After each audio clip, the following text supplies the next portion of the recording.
सप्तषष्टितमः सर्गः सीताभाषितानुवचनम् एवमुक्तस्तु हनुमान् राघवेण महात्मना सीताया भाषितं सर्वं न्यवेदयत राघवे। इदमुक्तवती देवी जानकी पुरुषर्षभा पूर्ववृत्तमभिज्ञानं चित्रकूटे यथा तथं सुखसुप्ता त्वया सार्धं जानकी पूर्वमुत्थिता वायसः सहसोत्पत्य विददारस्तनान्तरे पर्यायेण च सुप्तस्त्वं देव्यङ्के परताग्रजा पुनश्च किल पक्षी स देव्या जनयति व्यथाम् पुनः पुनरुपागम्य विरराद भृशं किल ततस्त्वं बोधितस्तस्याः शोणितेन समुक्षितः वायसेन च तेनैवं सततं बाध्यमानया बोधितः किल देव्या त्वं सुखसुप्तः परन्तप तां तु दृष्ट्वा महाबाहो दारितां च स्तनान्तरे आशीविषैव क्रुद्धो निःश्वसन्नभ्यभाषथाः नखाग्रैः केन ते भीरु दारितं तु स्तनान्तरम् क्रीडति सरोषेण पञ्चवक्त्रेण भोगिनाम् निरीक्षमाणः सहसा वायसं समवैक्षथाः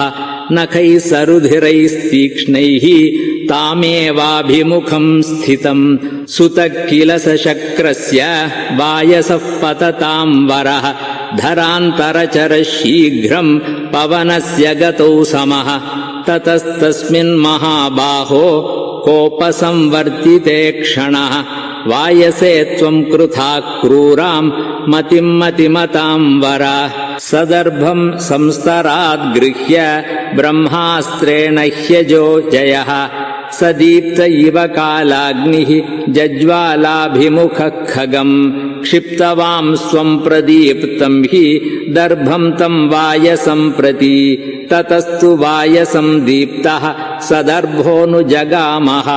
स पित्रा च परित्यक्तः सुरैश्च समहर्षिभिः त्रीन् लोकान् सम्परिक्रम्य त्रातारं नाधिगच्छति पुनरेवागतस्त्रस्तः त्वत्सकाशमरिन्दमा सतं निपतितं भूमौ शरण्यः शरणागतं वदार्हमपि काकुत्स्थ कृपया पर्यपालयः मोघमस्त्रं न शक्यं तु कर्तुमित्येव राघव भवांस्तस्याक्षिकाकस्य हीनस्ति स्म स दक्षिणं रामत्वां स नमस्कृत्य राज्ञे दशरथाय च विसृष्टस्तु तदा काकः प्रतिपेदे स्वमालयम् एवमस्त्रविदां श्रेष्ठः सत्त्ववान् शीलवानपि किमर्थमस्त्रं रक्षस्सु न योजयति राघवः न नागा नापि गन्धर्वा नासुरा न मरुद्गणाः न च सर्वे रणे शक्ता रामं प्रति समासितुं तस्य वीर्यवतः कश्चित् यद्यस्ति मयि सम्भ्रमः क्षिप्रं सुनिशितैर्बाणैः हन्यतां युधि रावणः भ्रातुरादेशमाज्ञाय लक्ष्मणो वा परन्तपः स किमर्थं नरवरो न मां रक्षति राघवः शक्तौ तौ पुरुषव्याघ्रौ वाय्वग्निसमतेजसौ सुराणामपि दुर्धर्षौ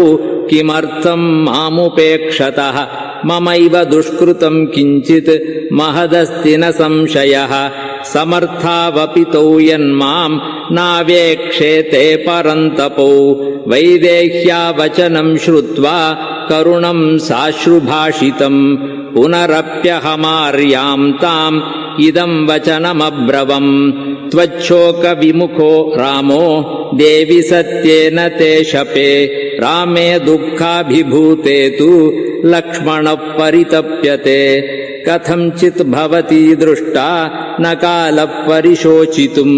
इमं मुहूर्तं दुःखानाम् अन्तं द्रक्ष्यसि भामिनी तावुभो नरशार्दूलौ राजपुत्रावनिन्दितौ त्वद्दर्शन कृतोत्साहौ लङ्काम् भस्मीकरिष्यतः हत्वा च समरे रौद्रम् रावणम् सह बान्धवम् राघवस्त्वाम् वरारोहे स्वाम् पुरीम् नयिता ध्रुवम् यत्तु रामो विजानीयात् अभिज्ञानमनिन्दिते प्रीतिसञ्जननम् तस्य प्रदातुम् त्वमिहार्हसि साभिवीक्ष्य दिशः सर्वा वेण्युद्ग्रथनमुत्तमम् मुक्त्वा वस्त्राद्ददो मह्यम् मणिमेतम् महाबल प्रतिगृह्य मणिम् दिव्यम् तव हेतो रघूद्वः शिरसा ताम् प्रणम्यार्याम् अहमागमने त्वरे गमने च कृतोत्साहम् अवेक्ष्य वरवर्णिनि विवर्धमानम् च हिमाम् उवाच जनकात्मजा अश्रुपूर्णमुखी दीना बाष्पसंदिग्धभाषिणी ममोत्पतनसम्भ्रान्ता शोकवेगसमाहता हनुमन्सिंहसङ्काशौ तावुभौ रामलक्ष्मणौ सुग्रीवम् च सहामात्यम् सर्वान् ब्रूयाह्यनामयम् मामुवाच ततः सीता सभाग्योऽसि महाकपे यद्रक्षसि महाबाहुम् रामम् कमललोचनम् लक्ष्मणम् च महाबाहुम् देवरम् मे यशस्विनम् सीतयाप्येव मुक्तोऽहम् अब्रवम् मैथिलीम् तथा पृष्ठमारोह मे देवी क्षिप्रम् जनकनन्दिनी यावत्ते दर्शयाम्यद्य स सुग्रीवम् स लक्ष्मणम् राघवम् च महाभागे भर्तारमसि ते क्षणे साब्रवीन्माम् ततो देवी नैष धर्मो महाकपे यत्ते पृष्टम् शिषेवेऽहम् स्ववशा हरिपुङ्गवा पुरा च यदहम् वीर स्पृष्टागात्रेषु रक्षसा तत्राहम् किम् करिष्यामि कालेनोपनिपीडिता गच्छत्वम् कपिशार्दूल यत्र त्रौ नृपतेः सुतौ इत्येवम् सा समाभाष्य भूयः सन्देष्टुमास्थिता यथा च स महाबाहुः माम् तारयति राघवः अस्माद्दुःखाम्बुसंरोधात् त्वम् समाधातुमर्हसि